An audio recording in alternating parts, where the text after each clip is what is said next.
Para pemirsa, Hotman tidak merokok. Seperti kata Prabowo, kopi bikin saya pintar, itu kata Prabowo. Dan memang sudah terbukti, pengacaranya pun super pintar. Kopi luwak hitam premium. 43 tahun sebagai pengacara, tapi penampilan seperti umur 30. Itulah kopi luwak hitam premium. Premium. Pak Hasbullah Tabrani. Iya. Anda sepertinya menganggap industri rokok itu adalah ancaman bagi kemanusiaan. Apa benar bahwa rokok membuat orang mati?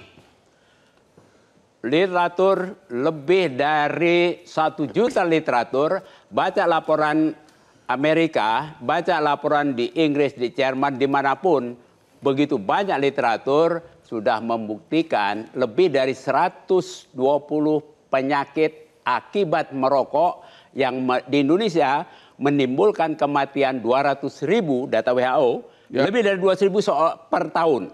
Jadi kalau mau dinaikkan, mau diturunkan cukai rokok, menambah orang mati di Indonesia akibat rokok, memang jangka panjang, bukan merokok mati, bukan, ya. Maka itulah yang Firaun sebetulnya. Hah? Iya. Karena dia kebijakannya membuat orang jadi lebih banyak. Jadi Anda mau merokok. mengatakan bahwa kalau Menkeu menurunkan cukai rokok, maka akan menjadi Firaun yang menimbulkan kematian orang, begitu? Ya, lebih banyak kematian orang. Pak, itu fakta ilmiah, Pak. Fakta ilmiah? Fakta ilmiah. Masa? Dengan satu lagi saya kasih tahu. Ya. Kalau harga cukai dinaikkan, tidak serta-merta akan konsumsi turun. Saya sudah punya staf saya hitungan, namanya elastisitas. Beliau pasti tahu. Ya, saya kasih hitungan. Kalau cukai rokok dinaikkan 10%, industri rokok total belanja akan naik sebanyak 23 triliun tambahan buat di industri. Belanja yang rokoknya naik lebih banyak. Kalau dengan 57%, ya ini kita bicara data. Kalau kita mau kebijakan baca fakta, bukan dengan kontra. Kayaknya Pak Hasbullah ini lebih berani dari anggota DPR ini. Oh enggak, anggota DPR mengatakan bahwa saya cuma bicara fakta aja, data aja. Jadi Anda mengatakan bahwa kalau cukai diturunkan, maka akan mengancam makin banyak orang mati jangka panjang. Yes. Pak DPR gimana ini? Gini, Bang. Sampai sekarang tidak ada satu lembar pun otopsi dokter yang mengatakan ada orang mati karena merokok. Tidak ada. Yang disebutkan meninggal karena serangan jantung. Ya. Kena diabetes. Akibat tidak langsung kali. Ya, tidak langsung. Ya. Tidak ada sampai sekarang. Jadi literatur yang disampaikan oleh Profesor Hasbullah Tabrani itu sudah saya dengarkan sejak awal saya berdebat sama beliau. Maksud kamu literaturnya nggak benar? Bukan tidak benar. Beliau mengatakan indikasi. Oh, bukan fakta gitu? Bukan fakta. Menyebabkan, iya saya tahu. Tapi sampai sekarang tidak ada satu lembar pun dokter yang mengatakan orang mati karena merokok. Kasih sama saya baru percaya. Iya, tapi ketika ada penyakit katastrofik. Tapi gini, saya tidak pernah menyangkal bahwa rokok itu ada aspek kesehatannya. Gangguan kesehatan, itu ada. Saya nggak pernah menyangkal. Baca ilmiah, Pak, itu tapi kan kalau Bapak berstatement kayak begitu, itu kan literatur minuman manis Coca-Cola juga menimbulkan. Sama, ada, sama. Coca-Cola juga kalau diminum terus ya penyakit gula. Sama. Kenapa industri rokok kemudian dibungkuskan ditulis menyebabkan kematian? Kenapa di mobil Toyota tidak ditulis ini menyebabkan kematian? Itu kenapa itu? Karena apa? Karena kampanye global anti rokok, Framework Convention on Tobacco Control, yang dikendalikan oleh kepentingan global untuk mempengaruhi semua kebijakan. Tadi itu juga ada faktanya nggak? Ada faktanya nggak? Ada. Buka sekarang. Ayo buka. Coba bayangin, Bang. Ayo kita adu. Tadi disebutkan bahwa ini denda. Pilihan merokok itu diberikan kepada orang umur 21. Di mana secara hukum orang dewasa menentukan pilihannya, saya hidup bersama rokok atau tidak. Itu pilihan. Itu hak asasi. Hak asasinya orang. Bang. Jadi jelas clear bahwa negara memberikan kebebasan kepada orang. Bahkan tidak boleh didisplay, jelas. Diikuti oleh semuanya. Nah sekarang. Jadi menurut Anda, kesimpulan Anda, rokok bukan ancaman bagi kalau saya, nyawa manusia.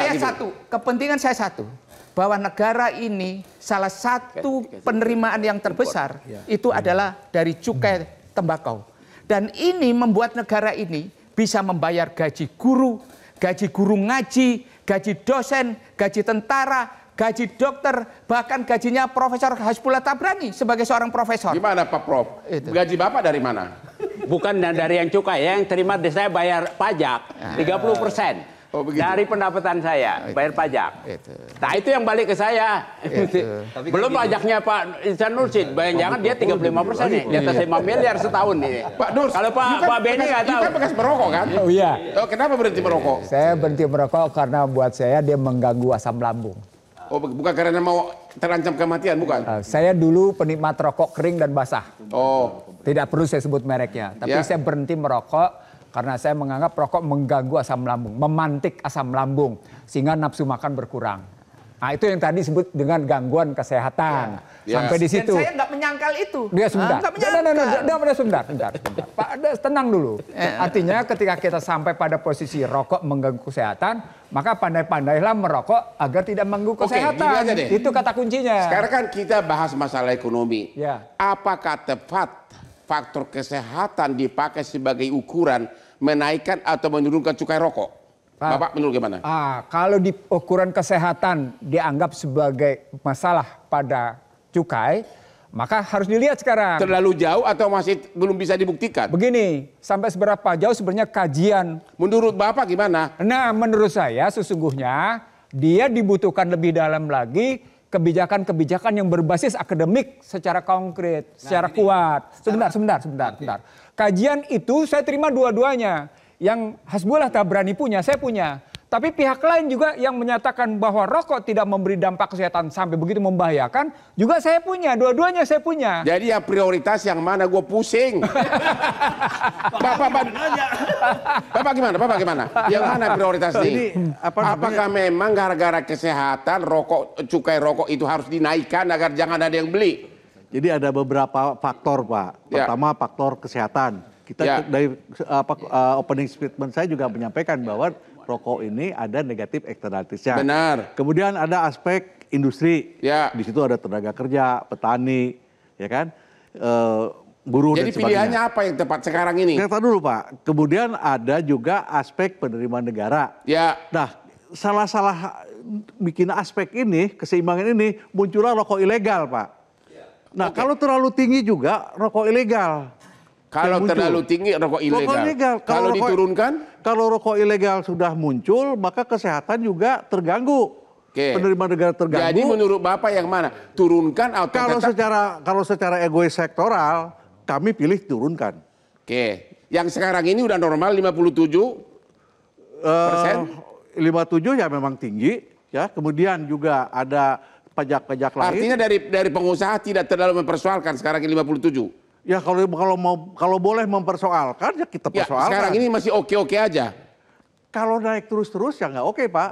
Ya, gimana? Ada threshold. Jadi gini, undang-undang itu memberikan komponen 57%. Ya. Itu dimanfaatkan terus. Tetapi kemudian yang diatur itu adalah harga ecerannya. Ya. HE-nya. Harga eceran itulah yang kemudian mereka itu naik secara gradual Ya. setiap tahun. Contoh, rokok yang kemasan tertentu, satu bungkusnya 28.500. Ya. Ini kan membuat orang yang di masyarakat bawah yang kepingin membeli rokok, nyari rokok apa? Karena nggak pernah kampanye rokok apapun itu tidak pernah bisa menutup orang untuk tidak merokok.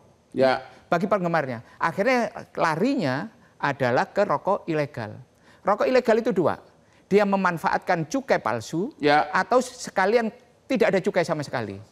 Karena apa? Masyarakat daripada membeli rokok yang 45.000, penghasilannya 45.000, dia mencari yang 15.000. Jadi akhirnya kesimpulan Bapak, Kesimpulan kita saya, mau break nih. gini, silakan dikenakan, kita tahu untuk menjaga aspek kesehatan, aspek lainnya, tetapi yang rasional, di mana bisa diabsorb oleh industri. 57% rasional?